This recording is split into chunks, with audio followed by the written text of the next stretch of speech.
express our love and let us express our worship to the King of Kings and Lord of Lords. Hayaan natin siya maghari sa ating mga buhay. Amen? Come on, let's sing this song.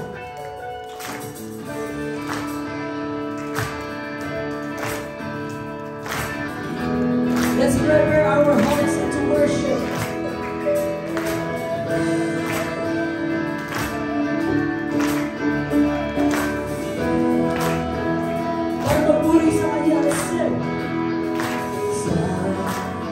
Nagkakuluhan at tinig mo ay nahanap sa templo mong banal, may bagong nagdalakan.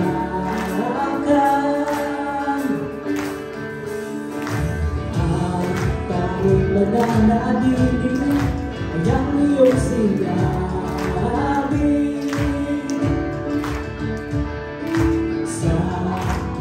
Taas-taasan, ikaw pa rin ang hari. Dahil at kailanman di mahigitan, ang ngalan mo ay kaligtasan ko. Ang iyong kaharian, ang aking katigan, O Diyos, dalangin ko'y maghari sa.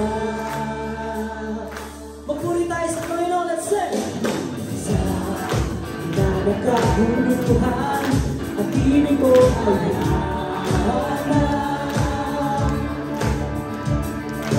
sa templo mong banal, may bagong nagdalakan. Ang tanging pananatiling ay ang iyong sinabi. Sa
Alam niyo po, this is the moment. Ito yung pinakamasarap na part ng umaga, ano po? yung magpuri at magpasalamat sa Panginoon at tangilahin ang kanyang buhay at tangilahin ang kanyang banal na pangalan sapagkat napakabuti niya sa ating mga buhay. Amen? Kaya dapat walang napipigil sa'yo. Dapat all the more na ma-appreciate mo yung pag-ibig ng Panginoon dahil naging dakila at naging mabuti siya throughout your week. Isipin mo sa dami ng mga taong namamatay. Mapalad ka kasi meron ka pang purpose. Kaya sa umagang ito, let's glorify His name. Let's sing. Dakila at kailanman di mahihigitan, ang ngalan mo ay kalikasan ko, ang iyong kaharian, ang aking adhika, O Diyos dalangin ko magdamag. Isa pa. Dakila at kailanman di mahihigitan. Come on! Let's worship the King of Kings. Ang iyong kaharian, ang aking adhika, O Diyos. Let's sing! Sundin ang loob! Sundin ang loob mo dito sa lupa tulad ng sa langit. Sa iyo ang kaharian, kapangyarihan at kaluwalhatian. Sundin! Sundin ang loob dito tulad ng sa langit.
para tayo nag-exercise, ano?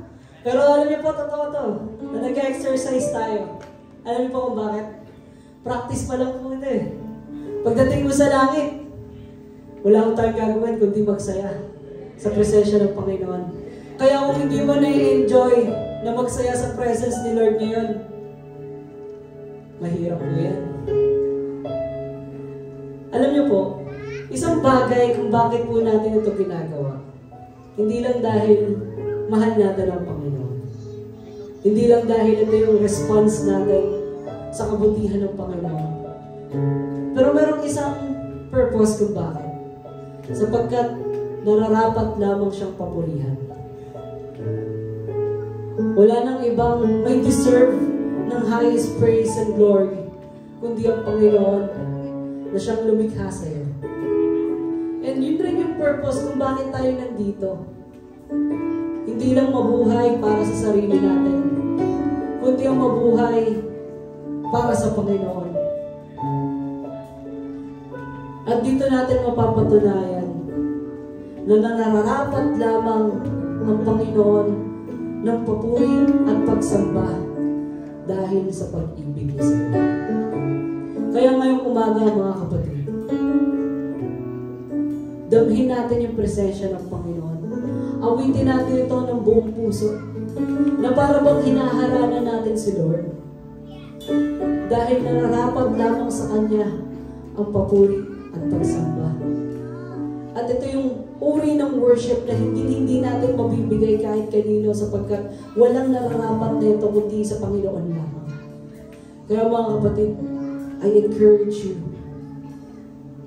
na ibigay natin yung best worship natin because deserve ni Lord yung best. And ganun din siya sa ating buhay. Binibigay niya lagi yung best. Kaya ngayong umaga, let's worship Him with all our hearts and with all our minds, with all our strength. Yun yung best na mabibigay natin sa Panginoon. Yung 100% focus sa worship.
luwalhati ang pagsamba, itataas ang ngalan mo, Ama.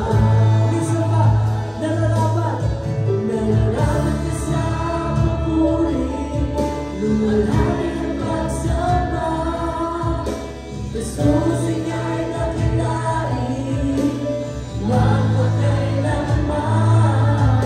Nararapat ka sa papuri, luwalhati ang pagsamba, itataas ang ngalan mo, Ama. Pupurihin natin ang Panginoon.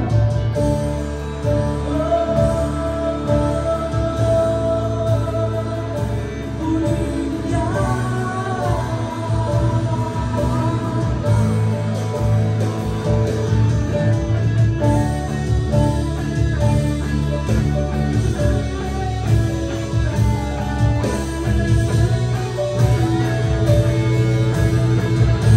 Tumiling ka.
Jesus, ika'y nakilain, magpakailanman.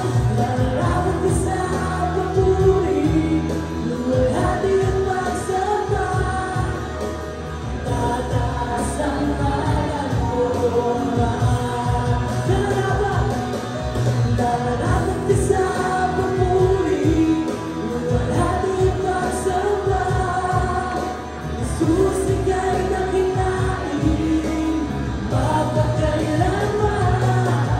Nararapat ka sa papuri, luwalhati ang pagsamba, taas ang ngalan mo, Ama.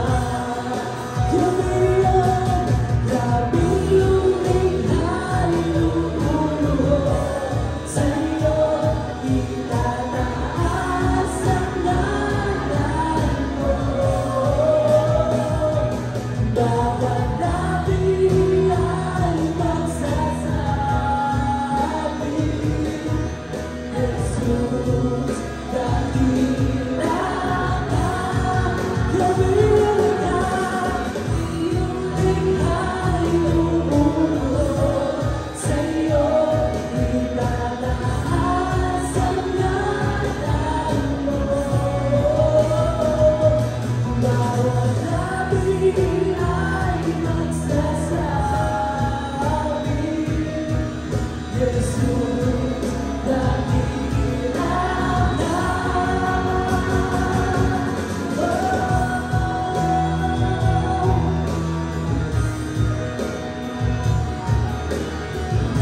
Yes, Lord, we worship you.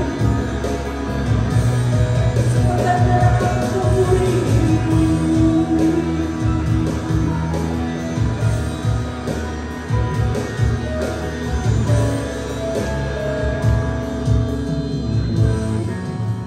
Isa pa sa nararapat ka sa papuri, luwalhati ang pagsamba, Jesus, ika'y dakilain, magpakailanman.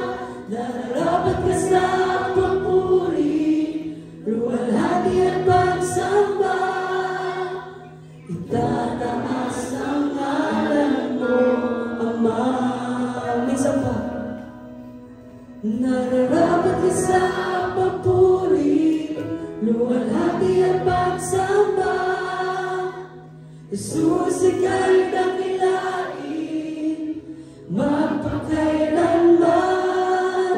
Nararapat ka sa papuri, luwalhati at pagsamba. Itataas ang ngalan mo, Ama. Itataas. Itataas ang ngalan mo, Ama. Itataas ang ngalan mo, Ama. Yes, Lord. Wala nang ibang nararapat ng papuri at pagsamba, kundi kayo lamang.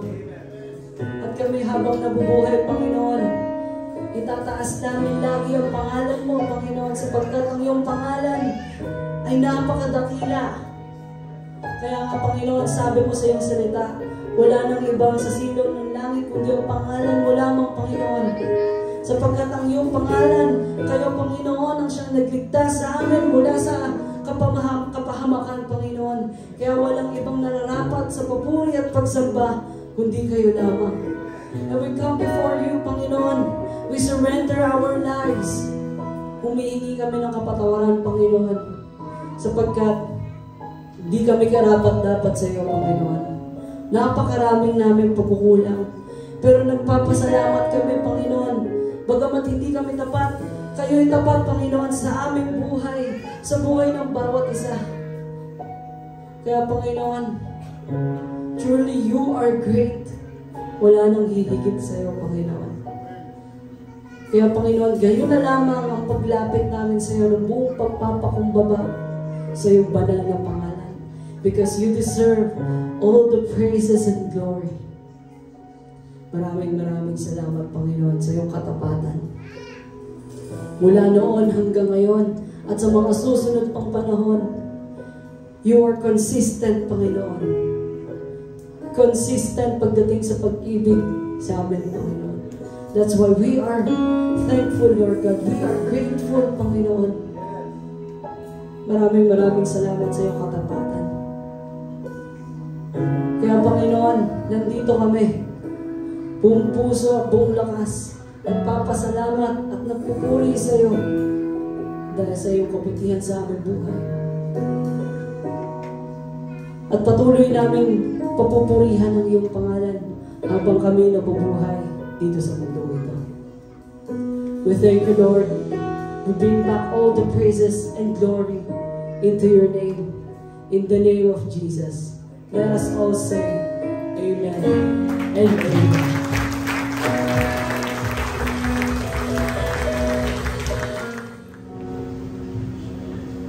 Sa mapagpalang umaga po sa aking lahat. Sa tama po tayo ng banal na dulang o banal na hapunan. At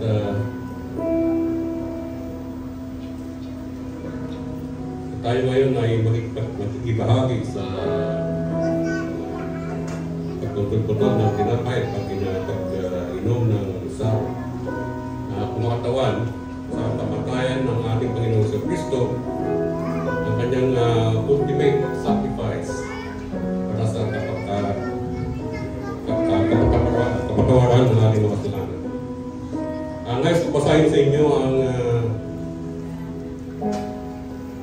salita ng ating Panginoon sa Romans chapter 3 verses 23. Ito sinasabi, sapagkat ang lahat ay nakasada nga at hindi nakakaabot sa kalwalhatian ng Diyos.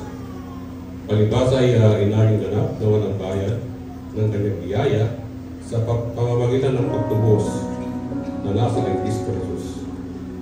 Na siyang inilagay ng Diyos na maging pampalubag loob sa pamamagitan ng pananampalataya sa kanyang dugo, upang may pakita ang kanyang katuwiran dahil sa hindi magpansin sa mga kasalanan na nagawa ng nagdaang panahon.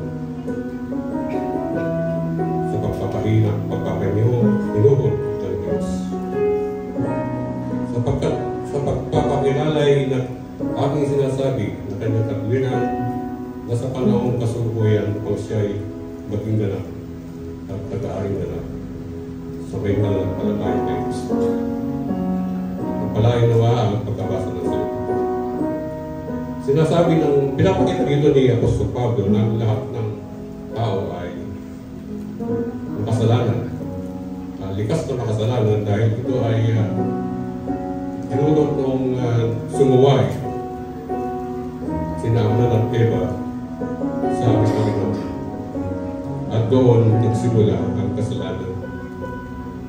So, noong panahon ng Old Testament, ang mga anak ng Diyos noon ay nag-aalay ng word offering upang makatanggap ng papatawad o blessings sa kanila.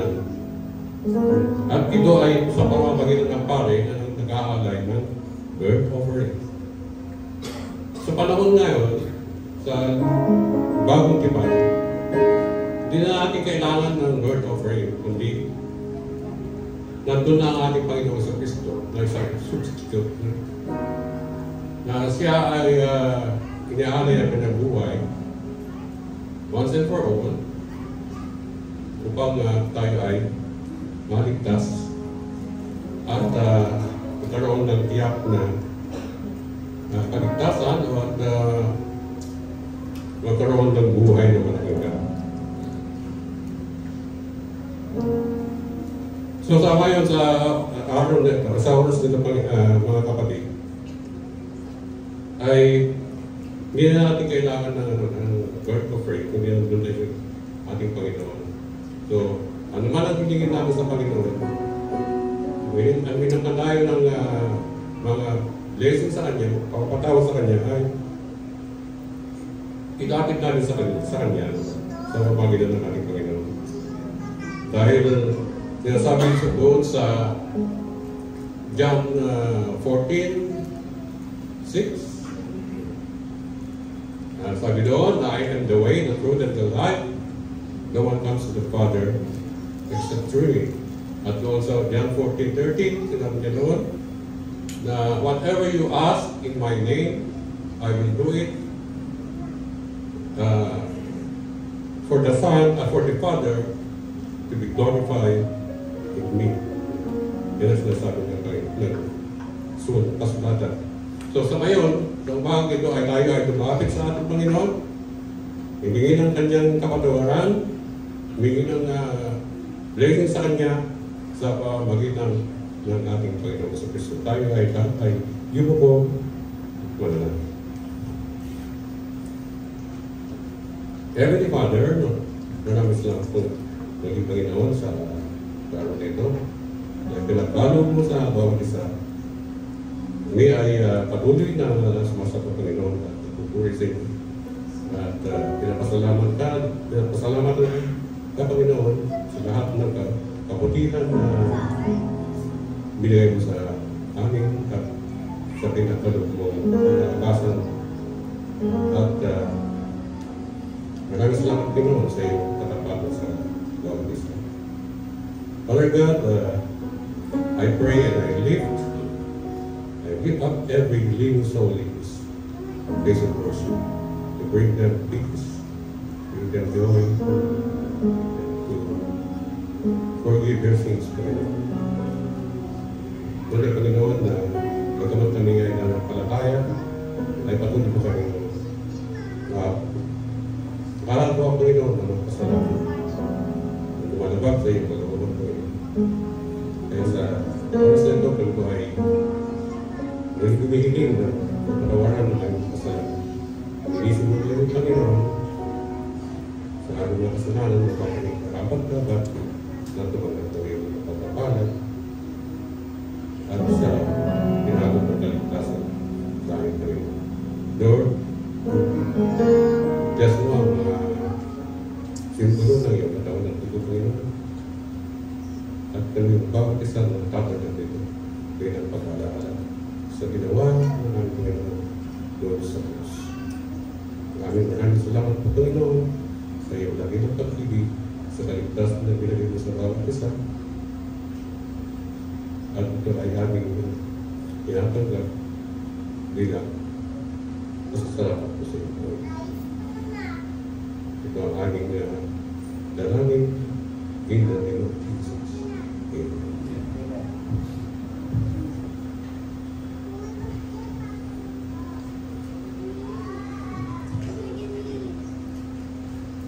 So, 1 Corinthians chapter 11 verses 23, ganito sinasabi, sapagkat tinanggap ko sa Panginoon ang ibinigay ko naman sa inyo ng Panginoong Jesus na nag-isay pinagkanulo ay lumapot na ginawa.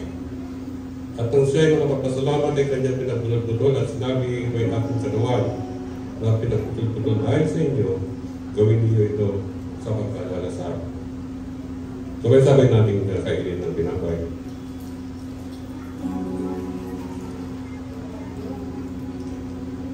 At gayon din naman hinawakan ng sarong pagkatapos na makahapon na sinasabi, ang sarong ito ay isang bagong lipan sa aking dugo. Gawin niyo ito sa aking kayo magsisinom sa pag-alala sa akin. Sabay-sabay natin inumin ang sarong. Sapagkat sa tuwing kanin ninyo ang tinapay nito at inuman ninyo ang sarong, ay kain ninyo ang kamatay na ito ng mga sa patay na tayo ng Diyos at kaprihin ako.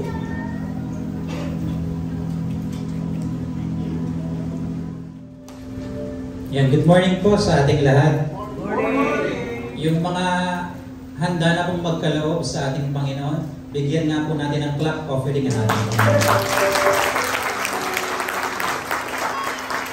Yan, ang ating pong talata ay magmumula sa Lucas chapter 5 verse 1 hanggang 11. Pakinggan po natin ang salita ng ating Diyos. Minsay nakatayo si Jesus sa baybayin ng lawa ng Genesaret. Pinagkalimpumpunan siya ng napakaraming tao na ibig makarinig ng salita ng Diyos. May nakita siyang dalawang bangka sa baybayin. Nakalunsad ng mga mangingisda at naghugas ng kanilang mga lambat. Lumulan siya sa isa sa mga bangka at hiniling kay Simong, may-ari nito na ilayo ng kaunti sa tabi. Naupo siya sa bangka at nangaral sa mga tao. Pagkatapos niya magsalita ay sinabi ni kay Simon, pumulawat kayo at ihulog ang mga lambat upang manghuli. Sumagot si Simon, Guro, magdamag po kaming napagod at wala kaming nahuli. Ngunit dahil sa sinabi ninyo, ihulog ko ang mga lambat. Gayon nga ang ginawa nila, sa dami ng kanilang huli ay halos magkansira ang kanilang mga lambat. Kaya kinawayan nila ang mga kasamahang nasa ibang bangka upang patulong. At lumapit naman ang mga ito. Napuno ang dalawang bangka na halos lumubog. Nang makita iyon ni Simon Pedro, siya ay nagpatira pa sa paan ni Jesus at nagsabi, Lumayo po kayo sa akin, Panginoon, sapagkat ako ay makasalanan. Nanggigilala siya na ang kanyang mga kasama dahil sa dami ng kanilang huli. Ngayon dito sinabi ni Santiago at Juan, mga anak ni Zebedeo na mga kasosyo ni Simon, at sinabi ni Jesus kay Simon, huwag kang matakot, mula mo'y mamalakaya ka ng mga tao. Nang may tabi na nila ang kanilang mga bangka, iniwan nila ang lahat at sumunod kay Jesus. Yan. Salamat po sa pagkabasa sa salita ng ating Diyos. Marami pong nais ipalaala sa atin ang talata ng Lucas chapter 5. Una po, lahat po tayo ay may kakayahan. May kakayahan po ba kayo? Nang natagpuan po ni Jesus yung kanyang mga tagasunod, marunong na silang mangisda. Tama po ba? Pero, anong problema? Hindi sila makahuli. Isa rin pong paalala sa atin ng talata, kaya natin ang mga bagay na yan, pero kung wala si Jesus, hindi natin ito magpagtatagumpayan. Amen po ba? Amen. Isa pa pong paalala sa atin nating Panginoon. Sa paghuli ng isda, kailangan po may pagsunod. Di ba magdamag na silang nanghuli? Ang kaso, wala silang makuha. Pero dahil inutos ni Lord na itagong pa din ang lambat, sumunod po ba? Yes po, sumunod pa din sila. At nung tinapon na ang lambat, may nahuli po ba sila? Yes, sobrang dami, halos sumubog na daw ang bangka. Minsan kahit nagtatrabaho tayo, parang sweldo natin, hindi kasya no? Sino pong nakakaranas na may sweldo pero kulang pa? Taas yung kamay nyo, ako tataas ako may Yan, parang kulang na kulang no? Hindi sapat. Okay. isang paalala po sa atin, talaga pong hindi sasapat kailanman yung mga kinikita natin. Pero isang paalala rin sa talata, nakahuli silang madami. Pero sabi sa pinakahuling salita ng talata, nang may tabanan nila ang kanilang mga bangka, iniwan nila ang lahat. Biruin nyo, iniwan nila yung lahat. Punong-puno yung bangka, umaapaw. Parang ganun din po sa ating ang paalala ng Panginoon. Yung trabaho natin, minsan, pabigat eh. Lalo pag nag-serve kay Lord. Amen po ba? Ako rin, tataas ko na kamay ko. Sapal din na doon. Kasi nung pinabasa ko yung talata na to, lahat sa akin sumasapul. Yan po. Kaya lahat ng mga bagay na sa paalala sa Lucas, pinapaalala sa atin na habang naglilingkod tayo sa Diyos, talagang mayroong struggle din. Finances, emotional, relationship. Kaya kailangan natin, anong huling paalala? Sumunod kay Jesus. Ang problema kasi minsan, sumusunod na lang tayo kay boss. Sumusunod na lang tayo kay sir, kay ma'am. Okay, sumusunod na lang tayo sa mundong ito. Kaya po, ang paalala sa atin sa pagbibigay, kung meron tayong kakayahan, meron tayong means, huwag tayong makalimot, sumunod pa rin tayo doon sa nagbibigay ng biyaya. Amen po ba? Amen. Tayo po ay manalangin. Panginoon, maraming salamat po ngayong araw na ito, Panginoon. Kami pinagtipon-tipon nyo upang nawa, Panginoon, kami ulit palalahanan na sa aming kalakasan, sa aming kabuhayan, Panginoon. Nawa, Panginoon, ay huwag kaming makalimot na mahigit na biyaya kayong binibigay para sa amin. Salamat, Panginoon, dahil kahit kami ay maraming pagkukulang, Panginoon, patuloy niyo pa rin kami binibigyan ng lakas, biyaya, Panginoon, sa araw-araw. Upang sa gayon, Panginoon, maitawid at mapagtagumpayan namin ang mga pasanin namin sa araw-araw. Panginoon, bigyan niyo kami ulit ng panibagong kaisipan, Panginoon, na Panginoon, sa mga bagay na ito, Panginoon, huwag namin kayong alisin sa aming kabuhayan, sa aming trabaho, sa aming pamilya, sa aming relasyon, Panginoon. Upang sa gayon, Panginoon, lahat ng ito ay lalong bigyan niyo ng biyaya. Panginoon, bigyan niyo kami ng panibagong diwa, Panginoon, na sa pagbibigay namin, Panginoon, ialay namin, Panginoon, namin buong puso, buong diwa, Panginoon, upang lahat ng ito ay maging biyaya pa sa lahat, Panginoon.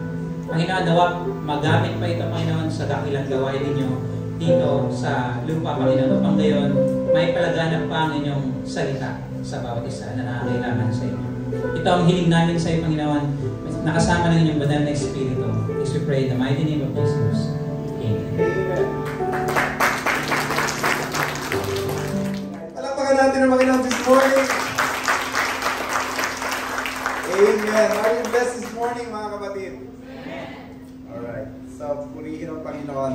Atin po nga buksan yung Bible po natin sa Isaiah chapter 43. Ano po? And samahan niyo po ako sa pagbasa nito. This is one verse, but I'm gonna give you the background later. Ano po? Chapter 43, verse 2. Ang ganda po ng sinabi po ng Panginoon dito, no, through Isaiah. Okay? So, chapter 43, verse 2. And the Bible says, sabi po ganito, when you pass through the waters, I will be with you. And when you pass through the rivers, they will not sweep over you. When you walk through the fire, you will not be burned. The flames will not set you ablaze. Praise God. Sa Tagalog po, sabi po niya, kapag dumaan ka sa tubig, ako'y kasama mo. Kapag tatawid ka ng mga ilog, hindi ka malulunod. Kapag dumaan ka sa apoy, hindi ka masusunog, at ang liyam nito ay hindi makakapinsala sa iyo. Pinagpala tayo ng Diyos sa kanyang mga salita. At sa oras na ito, inaanyahan ko po na tayo lahat ay umuko at tayo po ay manalangin. Ama naming Diyos na makapangyarihan sa lahat, sa bahaging ito ng mensahe mo sa amin, nais po namin hilingin na iyo po ihanda aming puso, ang aming isipan, at minsan pa po, Panginoon, ganyakin mo kami, Panginoon, sa buhay na ito na puno ng pagsubok, puno ng problema, puno ng pakikibaka, Panginoon. Ipaalala mo sa amin, Panginoon, ang iyong mga matatamis na pangako, Panginoon, na siguradong magkakaroon ng katuparan. Ngayong umaga, O Diyos, kausapin niyo po kami sa isang personal na pamamaraan, O Diyos, sa pamagkita ng iyong banal na Espiritu. Hinahayaan po namin ng iyong banal na Espiritu ay mangusap sa amin habang pinakikinggan po namin ang iyong mga mensahe. Panginoon, kung may mga bagay po kami na dapat tandaan po namin. Hindi lamang namin may sulat sa aming mga notebooks, higit sa lahat may sulat namin ito sa aming puso't isipan. Kung may mga bagay po kayo na nais ipagbawal sa amin, tulungan mo po kami, Lord, na sundin kung ano ang gusto mo, hindi ang gusto namin. At kung may mga bagay kami na dapat ipagpasalamat at ipagpuri sa inyo, ibigay po namin ang pagpupuri sa inyo ng todo-todo at walang reservation. Ngayong umagang ito, hinahayaan po namin kayo na maghatid ng mensahe sa amin. Hindi ang inyong maliit na lingkod na ito, kundi ikaw, O Diyos, ang mangusap sa kalagitnaan namin sa patnubay ng iyong banal na Espiritu. Ito ang aming dalangin sa iyo, Ama, in the name of Jesus. Amen. Kapag tayo po, mga kapatid, ay dumadaan sa matinding pagsubok, mga panahon po na parang nalulunod tayo sa problema, parang nilalaman po tayo ng lungkot, at parang niluluto tayo na matinding apoy ng pagsubok, ang madalas po nating tanong ay ganito: nasaan ba ang Diyos? Tama po? Am I right? Kapag dumadaan tayo sa matinding kapighatian ng buhay, we always ask, where is God? Especially kapag sobrang sakit ng nararanasan natin, we ask, where is God when it hurts? Ang tanong po na ito, mga kapatid, ay hindi po bago. Why? Kasi ito rin po ang tanong ng Israel nang sila po ay nasa matinding kapighatian. Nawasak po yung kanilang bansa, nasunog po yung kanilang templo na pinagsasambahan nila sa Panginoon, and matindi po sapagkat dinala po silang mga bihag sa lugar ng Babylonia. Ang Book of Isaiah, particularly yung chapter 40 hanggang 45, ay sinulat upang aliwin, to comfort the Israelites who were at the time were in the exile. Isinulat po ito para ipaalala sa kanila na kahit po sila ay nasa banyagang lupain, even though they were in the foreign land, the Lord is with them. Hindi po sila iniwan ng Diyos. Now, sino ba sumulat nito? Now, ito pong Book of Isaiah, obviously, was written by Prophet Isaiah. Ito po ay isinulat ni Propeta Isaias. And chapter 40 to 66, chapter 40 to 66 is called what we call Deutero-Isaiah by the scholars because it shifts from judgment to comfort. So yung binasa po natin is a comforting verse para sa mga Israelita. And part po ito ng itong part po na ito ay sinulat noong 700 to 600 BC.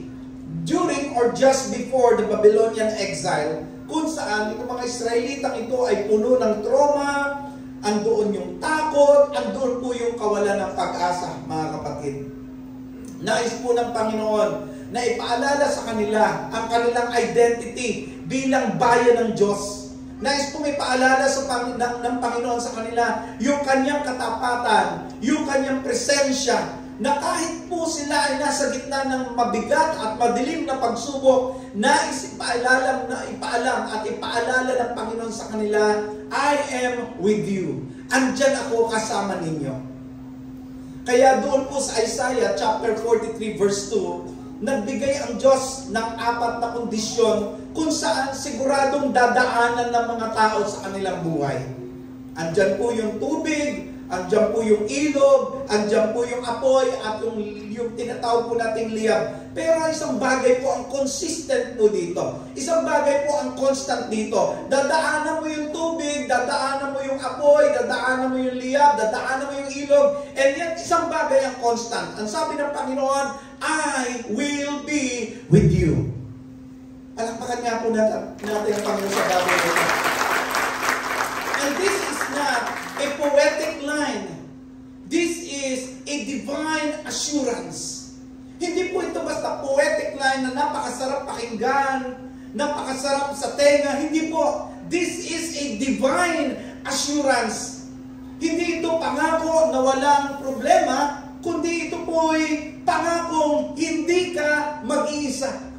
Gusto pong i-take note nyo po yun. Ito po'y pangako na hindi po pangako na hindi ka magkakaproblema, kundi pangako po na sa gitna ng problema, sasamahan ka ng Diyos. Kasama mo siya.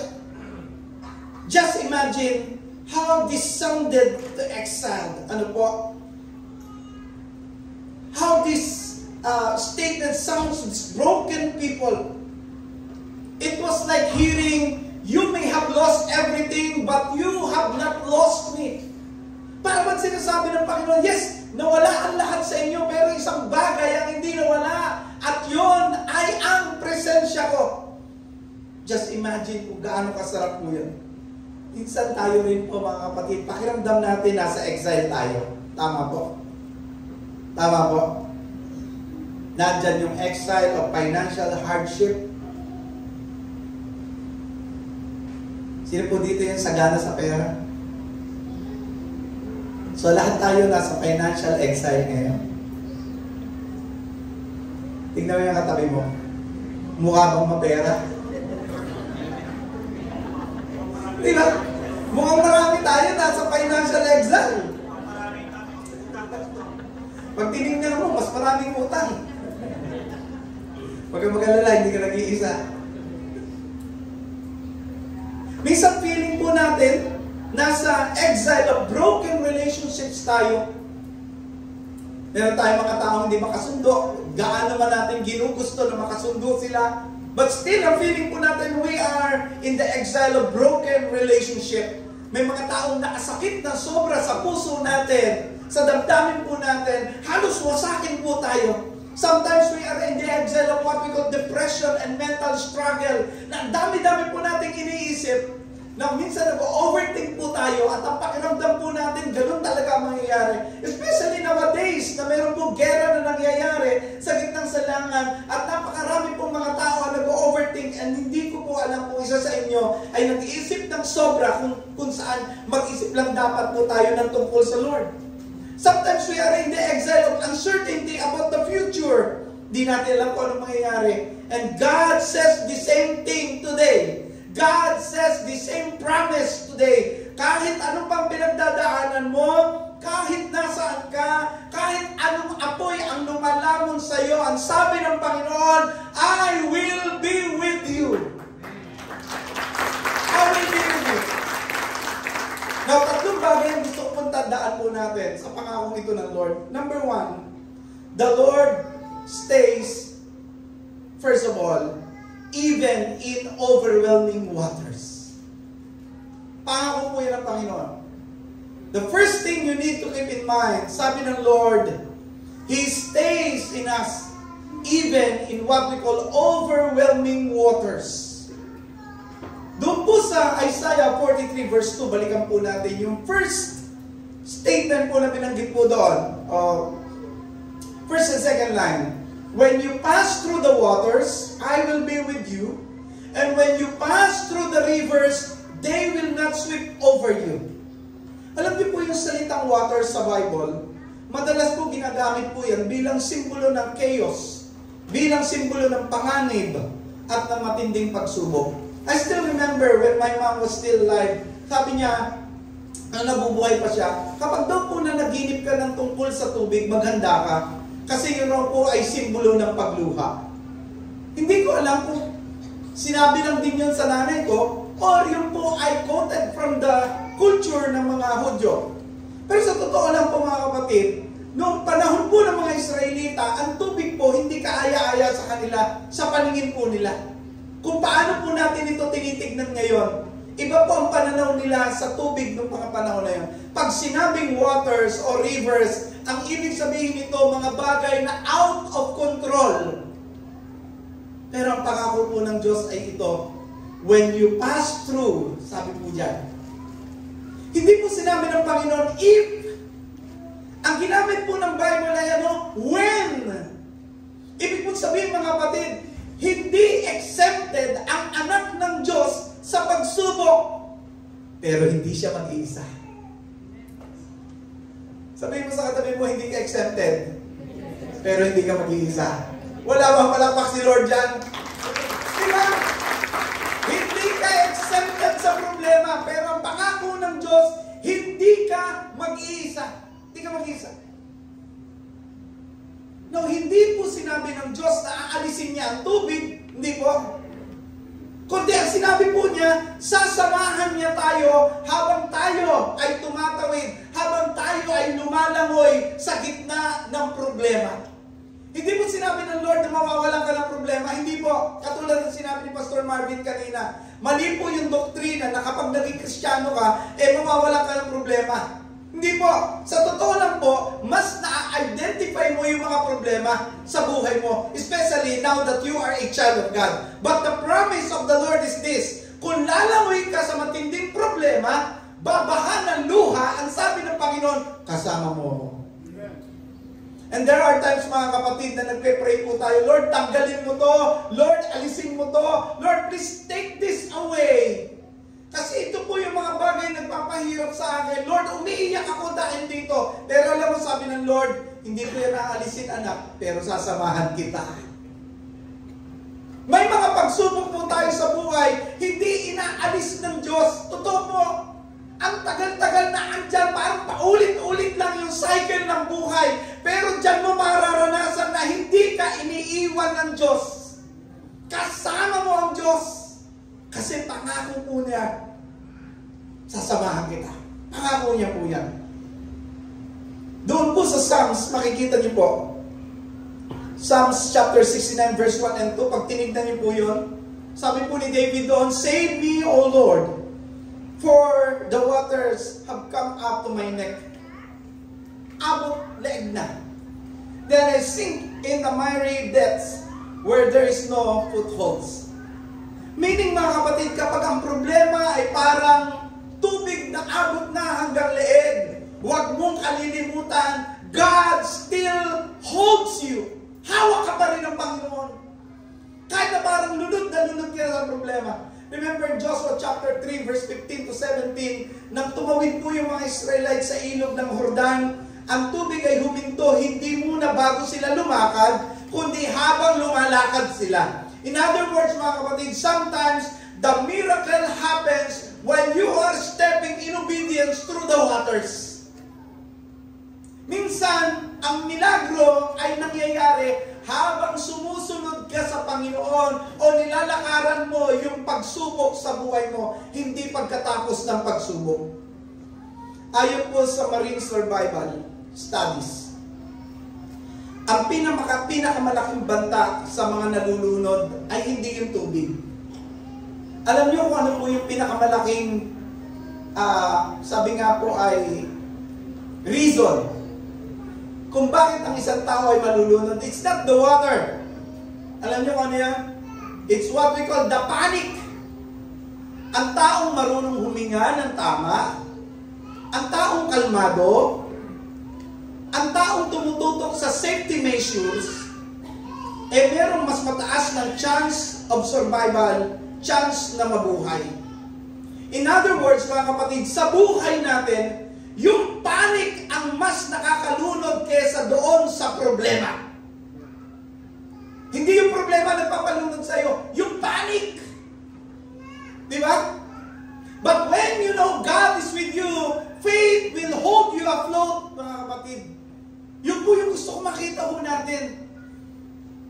Sabi nga po ni Max Lucado, by the way, kapatiran po natin to, si Max.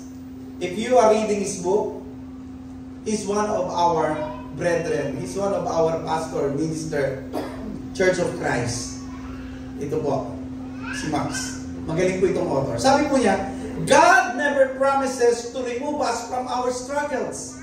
He does promise, however, to change the way we look at them. Di ba? Paano natin titignan yung mga problema? Kapag alam mo, kasama mo ang Diyos, di ba? Ang nakakatakot na tubig ay nagiging daan ng pagtitiwala ng mas malalim sa Panginoon. Meron po isang bata na nakasakay po sa isang maliit na bangka. Kasama niya po yung kanyang tatay sa gitna nitong lake. At habang sila po ay tumatawid na mamangka sa lake, no, lumakas po ang hangin, lumakas po yung alon, natakot po yung bata. Pero tahimik lang po at kalmado yung tatay.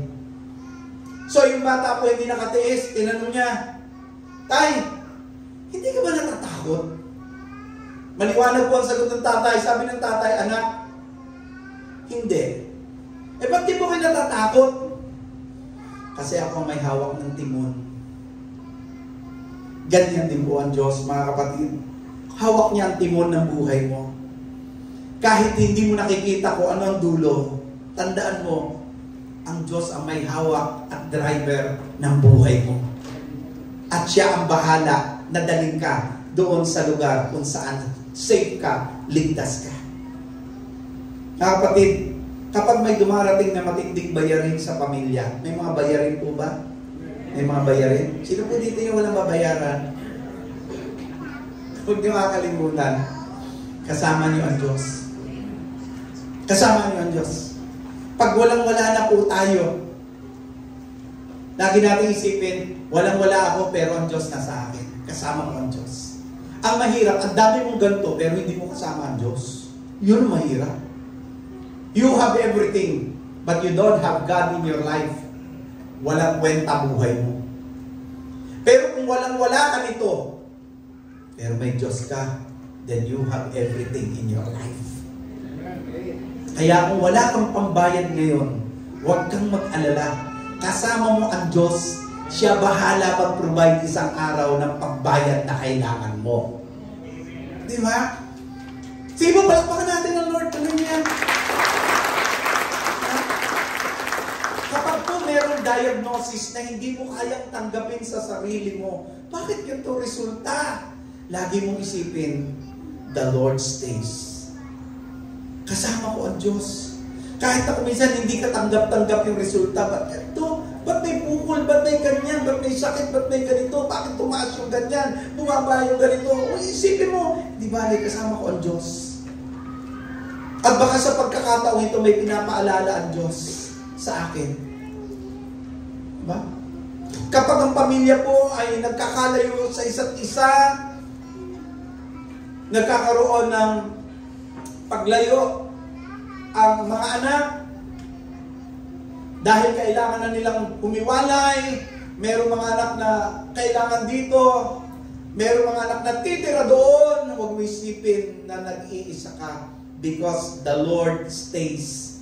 Iiwan ka ng mga anak mo pag nagsipag-asawa pero ang Diyos hindi ka iiwan kahit kailan. Kaya po ako, naghahanda-handa na ako at saka Sister Carol. Lagi ko itong tatandaan. Pakirecord mo ito, kid, ha? Totoo po yun. Darating yung time, yung mga anak nyo magsisipag-asawa, at ang feeling po ninyo, nag-iisa na lang kayo sa bahay, o kayo na lang dalawa ni Mister, dalawa lang kayo ni Mrs. Paalala mo to sa sarili mo. Mga anak, paalala nyo to. Sabihin sa parents nyo, Nay, tayo, di ba sabi ni Pastor, the Lord stays with you. Ang Diyos ay kasama. This week, mga kapatid, every time that you feel overwhelmed, declare this as loud as you can. Sabihin nyo to, Lord, kahit feeling ko ay nalulunod ako, hindi ako matatakot because you are here, hindi mo ako iiwan. Palakpakan natin mo. Pangalawa, the Lord stays in the fire of affliction. The Lord stays in the fire of affliction. Ano sabi ng Bible? Isaiah chapter 43 verse 2b. Sabi po dyan, when you walk through the fire, you will not be burned. The flames will not set you ablaze. Sa Bible, mga kapatid, fire symbolizes intense trials, intense testing, or even judgment. Okay? But dito sa verse na ito, yung apoy ay hindi po tumutukoy sa kaparusahan, kundi yung apoy na tumutukoy po dito, tinutukoy dito ni Lord, ay mga pagsubok na daraanan ng isang mananampalataya sa kanyang buhay. Now, hindi po sinabi ng Diyos na hindi tayo daraan sa apoy ng pagsubok. Hindi po. Pero ang pangako po ng Diyos, again ay ito, you will not be burned. Hindi ka masusunog. Sabi mo nga sa katabi mo, hindi ka masusunog. That's true, mga kapatid. Hindi ka matutubok, sabi ng Panginoon. Hindi ka masusunog. Bakit? That's a big question. Bakit hindi ako matutupok ng pagsubok? Bakit hindi ako matutupok ng matinding apoy ng problema? Because ang sabi ng Panginoon, kasama mo siya sa gitna ng init ng pagsubok. Minsan may mga trials na hindi po tinatanggal ng Diyos. Hindi po talaga. Kundi ginagamit po niya para patibayin ka. Uulitin ko po yun. May mga pagsubok tayo na pinagdadaanan na kung minsan di natin maintindihan bakit pinagdadaanan natin to. Pero hinahayaan ka ng Diyos kahit sinasabi mo, Lord, take this away, alisin mo to. Bakit hindi tinatanggal ng Diyos? Kasi gusto ng Panginoon tumibay ka. Gusto ng Panginoon maging matatag ka. That's the purpose of trials. 1 Peter chapter 1 verse 6, it's very clear. These have come so that the proven genuineness of your faith, of greater worth than gold, may result in praise, glory, and honor when Jesus Christ revealed. Mga kapatid, like gold, katulad po ng ginto, our faith is purified in fire, but it will not be destroyed. It will be purified by fire, but you will not be destroyed. Your faith will not be destroyed by that fire. Instead, it will be purified. Kaya kapag may mga pagsubok, mga kapatid, ang intention ng Diyos ay hindi ka wasakin. Hindi ka maging mahina, kundi patatagin at linisin. Natatandaan niyo po yung kwento doon sa Daniel chapter 3 verse 23 hanggang 25. Si Shadrach, Meshach, and Abednego. Ano pong ginawa sa kanila? Inihagis po sila sa pugon, sa apoy. Napigil po ba? Tingin nyo ba nag-pray po sila na wag? Hindi po. Ano po sabi nila? Kahit hindi kami iligtas ng Panginoon, dyan sa apoy na yan, hindi pa rin kami sasamba sa ipinagawa ninyong statwa. Maliwanag po yung conviction sa kanila. No? And therefore, ang nangyari, no? Inihagis nga po sila, yung mga naghagis na ngamatay. Pero sila na inihagis doon sa pugon, hindi po sila nasunog. Kahit isang hibla ng buhok, hindi po nasunog. Ito matindi. May nakita ang hari na pang-apat na kasama nila. At ang sabi po ng hari, the fourth looks like a son of God's. Hindi sila natupok. Instead, ang nakita ng hari, apat sila, tatlo lang ang inihagis sa loob. Sino yung pang-apat? Ang sabi ng hari, the fourth looks like a son of God's. The Lord did not take them out of the fire, but He walked with them inside that fire. Alam niyo po, yung lahat, ito alam nating lahat to yung gold, it is refined by what we call fire. Tama? At ayon po sa pag-aaral, it takes a temperature of 1,064 degrees Celsius to melt gold and remove impurities. Para matanggal yung mga dumi. Okay? Para ma-refine siya. It takes 1,064 degrees Celsius. Na ito matindi. Yung nagre-refine ito, the refiner watches the process closely and never leaves it unattended. Why? Because one wrong move could damage the metal. Ganun din po ang Diyos sa atin.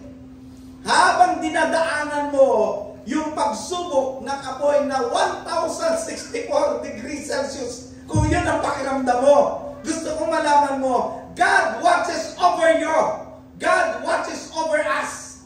Hindi niya tayo pinababayaan kahit isang segundo habang tayo po ay tinutunaw ng pagsubok, hindi para sirain, kundi para linisin. Sabi po ni Johnny Eric Lantada, sabi po niya, sometimes God allows what He hates to accomplish what He loves. Sometimes hinahayaan po ng Diyos na duman tayo sa process na yon. Why? Kasi Kasi mahal na mahal niya tayo. Para pong mga tatay, masakit sa mga tatay ang mamalo. Amen ba? Yung mga tatay na katulad ko na mamalo. Amen? Sino po tatay dito na hindi nagdidisiplina? Masakit sa mga tatay yung magdisiplina. Tama po ba ako mga tatay? Masakit din madisiplina mga anak. Tama ba ako mga anak? Lakas ng amen ni kita. Pero bakit yun pinaprocess? Bakit yun dinadaanan? Para ba masaktan yung anak? Para ba parusahan lang siya? No! Kasi part po ng pagmamahal ay yung pagdaanan ng anak, yung masakit. Kasi doon siya tatatag. Doon siya titibay. Doon siya matututo. Kaya again, sa mga anak, magpasalamat kayo sa mga tatay nyo na marunong magdisiplina sa inyo. Huwag kayong magalit sa kanila. The same thing with our God. Ito si Joni Eareckson Tada. Siya po isang Christian author who became paralyzed in her teens and yet he continued to serve God with joy. Kaya sabi niya, sometimes God allows what He hates to accomplish what He loves. Meron po isang nanay na anak po niya sumabak po sa isang matinding surgery. Habang nasa operating room, ang nanay hindi po pwedeng pumasok. Tama po? Tama? Hindi pwede. Pero alam niya, nasa kamay noong expert surgeon, alam niya ligtas ang anak niya. Kapag dumadaan tayo mga kapatid sa matinding apoy ng pagsubok, para po tayong pasyente. Daraan tayo sa spiritual surgery. Pero huwag niyo kakalimutan, ang Diyos, ang great surgeon, ipagkatiwala mo lang sa Diyos at sigurado magiging maayos ka. Tatandaan niyo po ito, hindi iiwan ng Diyos ang sino man sa atin hanggat hindi siya tapos sa prosesong ginagawa niya sa atin. Kaya kung may pinagdadaanan ka ngayon, nasa proseso ka, hindi ka iwan ng Diyos.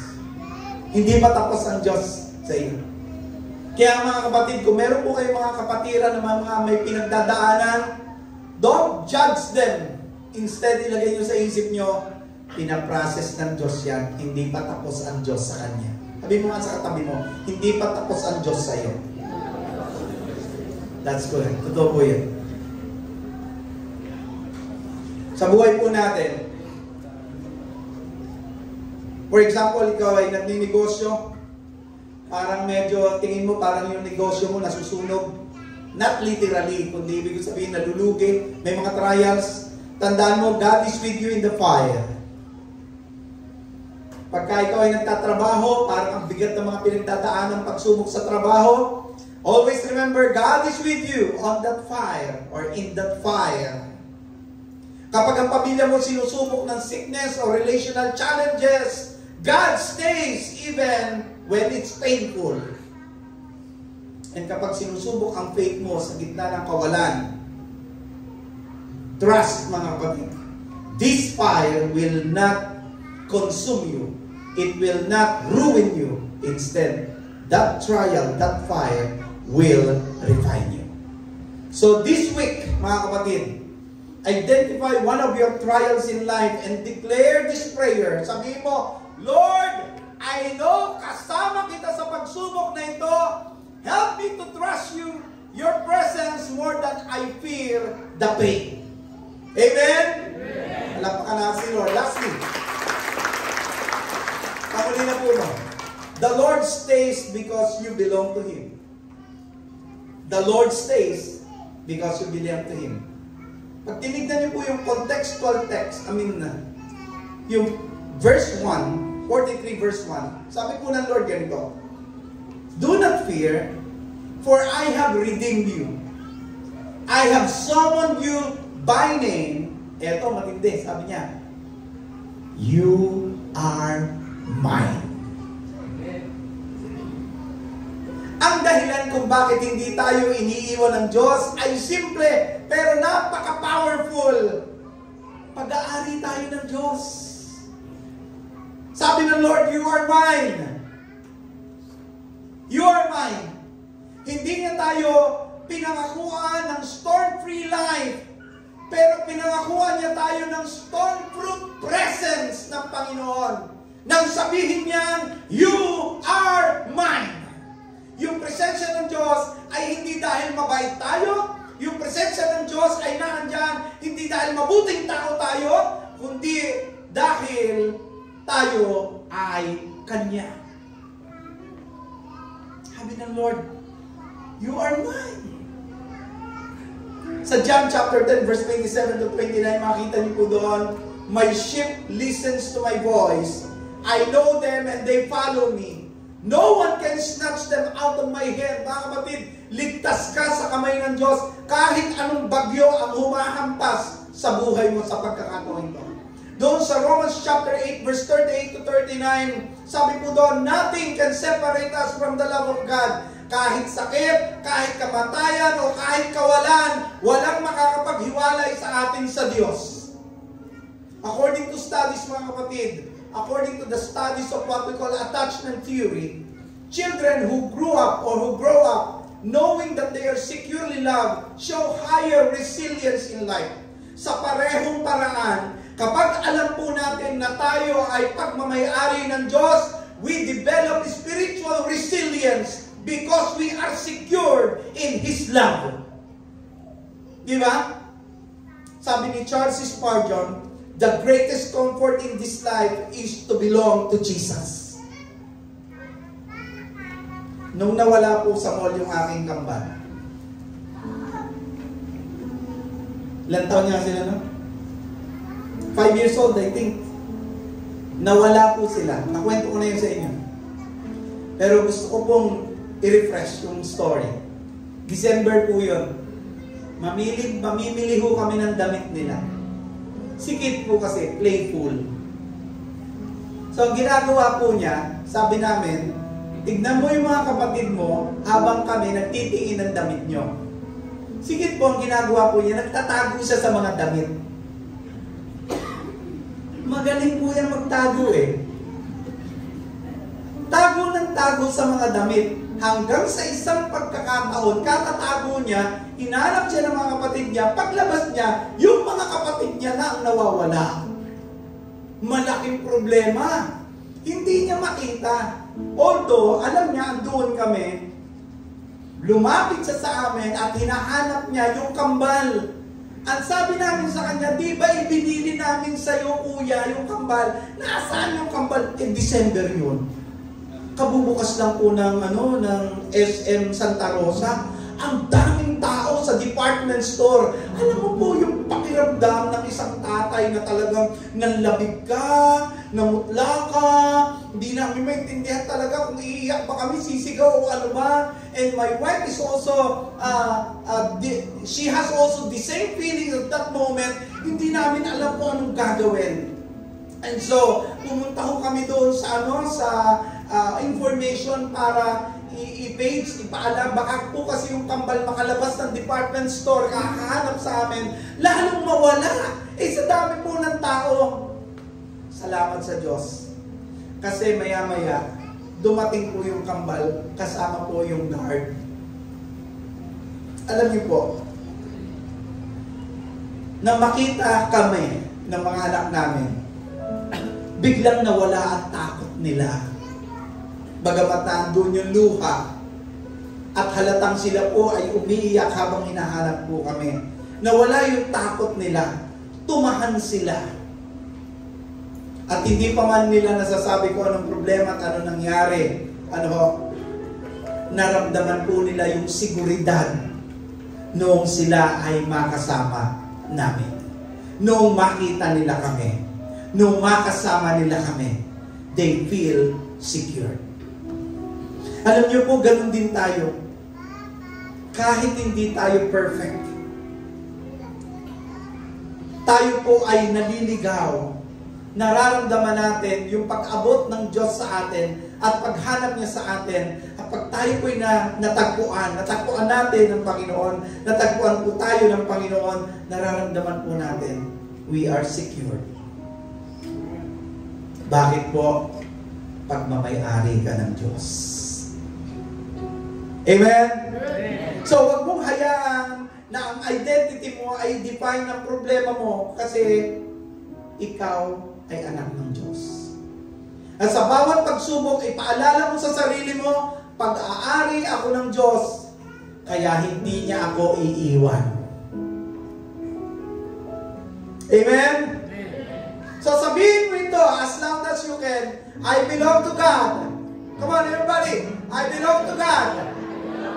I am not abandoned. I am loved. I am His. Palakpakan natin ang Lord this morning. The Lord stays when the waters rise. He is with us when life is overwhelming. The Lord stays in the fires of affliction. He walks with us even in pain and in loss. The Lord stays because we are His. Our identity in Him guarantees His presence. Sa lahat ng yugto ng buhay, mga kapatid, sa gitna po ng baha, ng problema, apoy ng pagsubok, ang dilim ng kawalan ng sagot, isang bagay ang dapat mong ilagay sa iyong isip. The Lord says, hindi siya seasonal, hindi siya situational, hindi siya conditional, hindi siya umaalis kahit kailan. Siya ay kasama mo. Isaiah 43:2, very clear. When you pass through the water, sabi niya, when you walk through the fire, I will be with you. Hindi ito pangako ng no storms, kundi pangako ng no separation. Wala bang palapak si Lord dyan?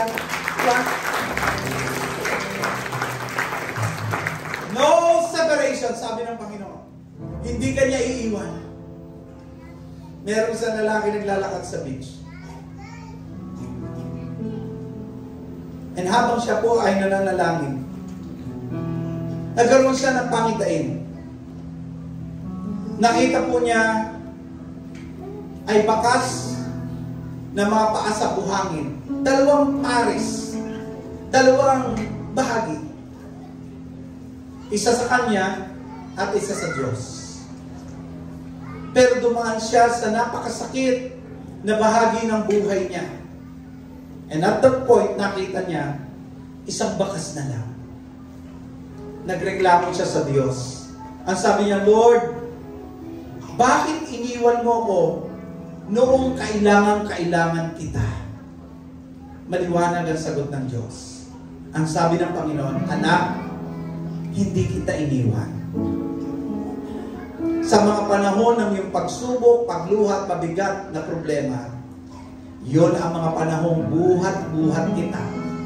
At ang isang pares na mga paa na nakikita mo ay hindi sa iyo. Yun ang bakas ng mga paa ko. Because that was the time when I'm carrying you. Alam mo natin mo. Alam mo. Hindi ko po alam kung anong pinagdadaanan niyo ngayon. Hindi ko alam. But the Lord is telling you, anak, kasama mo, hindi kita iwan. Because you are mine. Hindi kita iwan. Kasama mo. Dadaan ka sa pagsubok, pero kasama mo. Hindi mawawala ang trials habang nabubuhay ka, pero sabi ng Lord, kasama mo, because I am the Lord who stays. Hindi lang ako nagsisave, sabi ng Lord, nag-i-stay ako. Mga kapatid, sabihin mo sa katabi mo, kasama mo ang Diyos. Let's clap our hands, Lord, now. The God who stays with us. The God who says you are mine. You want to stop your listening. Ang Diyos na hindi ka iniiwan kahit kailan.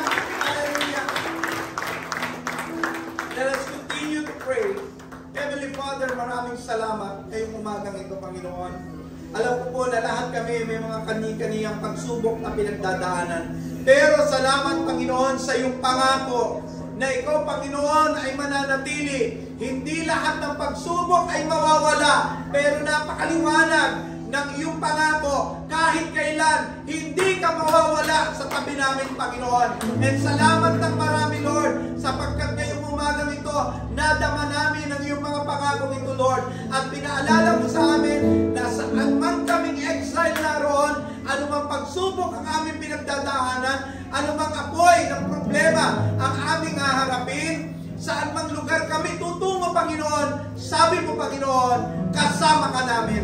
At yun ang dapat namin panghawakan at i-declare sa buhay namin araw-araw. Ikaw ay Diyos na nananatili sa tabi ng iyong mga anak at hindi mo kami iiwan ni pababayaan man. Lord, all honor and glory belongs to you, and we thank you, God, for your promise. In the name of Jesus, let us all say, Amen, Amen, and Amen. Hallelujah. Hallelujah. Let's remain standing as we keep on singing.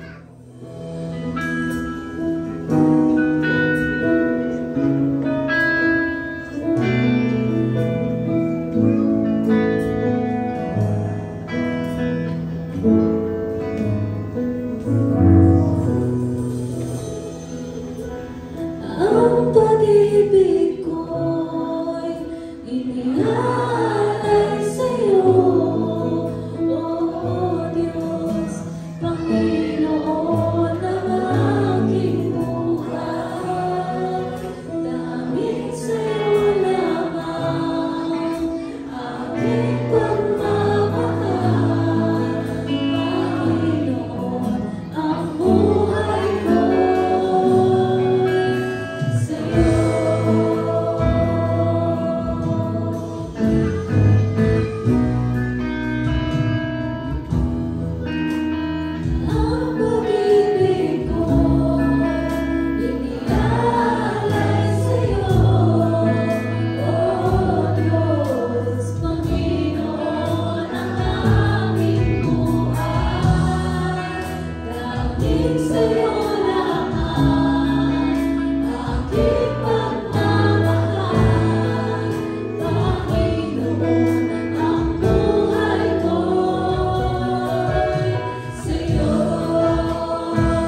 ating pagwakas sa panalangin. Panginoon Diyos na makapangyarihan sa lahat, Ama, muli kami po ay nagpupuri at nagpapasalamat sa inyo, Panginoon. Salamat po, Ama, sa iyong mga salita na iyong binahagi sa amin sa araw nito sa pamamagitan ng aming buting Pastor, Panginoon. Lord, maraming salamat sa mga aral na yan, Panginoon, na amin pong narinig at naunawaan. Na Panginoon, sa lahat po ng mga dumarating na pagsubok sa aming buhay, Panginoon, bilang mga mananampalataya, kami po ay hindi makaka-escape sa mga trials na nararanasan namin sa bawat araw ng aming buhay. Ito, Panginoon, ay sinabi mo rin sa Aklat ng Gawa, chapter 14, verse 22, na bago po kami makapasok sa iyong kaharian, kami po'y daranas sa mga kapigatian, Panginoon, o mga pagsubok. Kaya kami po, Panginoon, dapat ay nakahanda sa mga itong pangyayari. Dahil alam namin, Panginoon, na sa kabila po ng lahat ng ito, naroon po, Panginoon, ang katatagan sa aming mga puso. Bakit? Dahil Ikaw, Panginoon, ay kasama po namin. At kami ay hindi niyo po iiwanan at hindi niyo pababayaan. Kaya, Panginoon, yun po ang nagbibigay sa amin ng katatagan at tapang, Panginoon, na suungin at pagtagumpayan ang lahat po ng mga pagsubok na aming nararanasan sa bawat araw na aming buhay. Panginoon, sa pamagitan po ng panalangin ito, kalakad po ito, Panginoon, ay akin po pinapadalangin ang mga kapatid din po namin na dumaranas po ng mga pagsubok na pisikal, Panginoon. May mga kapatid po kami, Panginoon, na may mga karamdamang tinataglay, pinagdadaan at nararanasan. Panginoon, lahat po ng aming mga kapatid na may mga ganitong karamdaman, amin pong ipinapanalangin sa inyo. Dalawa, Lord, ay hipuin niyo po ang mga pisikal po nilang pangatawan na malampasan po nila ang mga karamdaman ito, Panginoon. Tara na rin, Panginoon, kahapon po nilalalad and until now, hindi pa po maganda ang kanyang pakiramdam, Panginoon. Pinapanalangin po namin, Panginoon, sa iyo ang aming kapatid na ito. Hipuin mo ang kanyang katawan, Panginoon. Alisin mo ang mga karamdamang sumasagapan sa kanyang pamumuhay. Si Brother Mark, Panginoon, meron din po siyang nararanasan sa kanyang internal organ, Panginoon. Kami po'y patuloy na humingi sa inyo ng blessings, Panginoon, ng kagalingan sa kanyang Panginoon. Na sila po ay inyong tulungan na malampasan po ang mga problemang physical na ito, Panginoon. Ang aming kapatid na si Pastor Amante, Panginoon, kanina po, hindi na po niya nahintay matapos ang gawain ito. Siya po'y nagpaalam sa inyong lingkod na siya po ay may dinaramdam sa kanyang dibdib. Kaya kinakailangan niya po umalis upang magpa-check up. Sama-sama po namin pinapanalangin sa iyo, Ama, si Pastor Amante na nawa. Siya po inyong samahan at ihil mo, Panginoon, ang anumang meron sa kanyang dibdib, Panginoon, na nawa. Ito po hindi magbigay ng pinsala sa kanyang Panginoon. Malampasan niya po ang kanyang naramdaman ito. Makasama pa namin siya sa mga darating na pagtitipon ganito ng malakas, magaling, Panginoon, dahil pinagaling mo na po siya, Panginoon. Lord, sa mga kapatid po namin, may mga karamdaman din, hindi namin maisa-isa ng Panginoon, kami po'y dumadalangin sa inyo sa mga sandaling ito. Ibuhin niyo po sila at bigyan ng kagalingan, Panginoon. Lord, kami po'y patuloy na umaasa na kami ay hindi po iiwan sasamahan ka, Panginoon. Sasamahan niyo kami, Panginoon. And Lord, alakap din po ng panalangin ito, ang amin namang panalangin ng pagpapasalamat sa mga blessings pong dumarating sa aming buhay, sa mga kapatid po namin magdadaos, Panginoon, ang kanilang mga karawan. Ang dalawang anak ni Pastor, Panginoon, na muli bukas po ay sasapit sa kanilang karawan.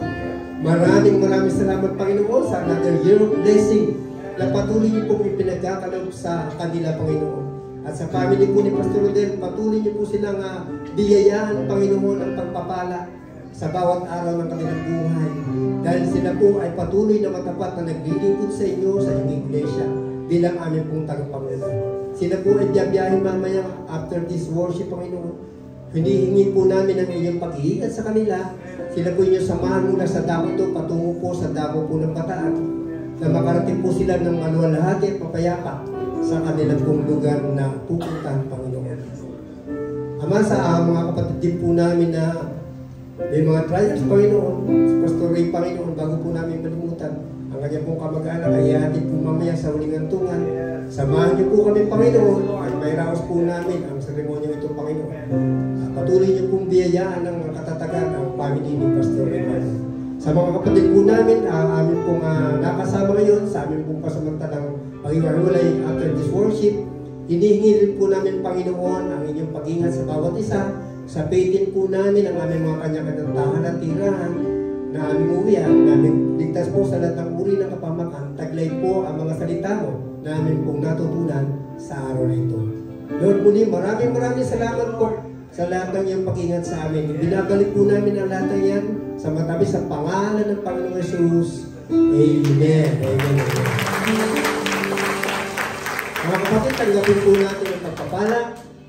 Ayon sa kagandahang loob ng Diyos, magpatuloy kayo sa paglago sa kabutihan at sa pagkakilala sa ating Panginoon at tagapagligtas na si Jesucristo. Sa kanyang kapurihan ngayon at magpakailanman.